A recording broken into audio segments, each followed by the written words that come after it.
Hi kaibigan, alam mo ba na may bagong update ngayon si Messenger kung saan pwede nating balikan ang matamis nating nakaraan.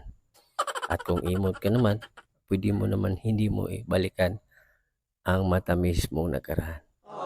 Kung gusto mo malaman para lagi kang updated sa bago nating video. Tara, let's go! Open mo lang ang iyong Messenger kaibigan. At itap mo lang itong tatlong line sa ibabaw ng iyong Messenger.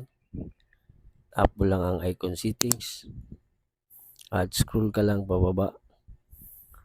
At hanapin mo lang itong memories. Tap mo lang yan. At depende na po sa inyo kung i-on ninyo ang memory. Kasi nga, pwede ito ibalik ni Messenger. Kung sakaling i-on mo ito, pwede mo makita ang mga matamis ng nakaraan.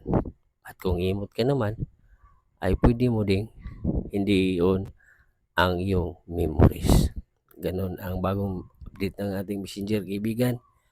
So, napakaganda at kaibig-ibig nito sa mga umiibig. Huwag kalimutang i-share sa iba kaibigan para makatulong din. At tandaan, ang kalaman ay kayamanan. God bless sa lahat.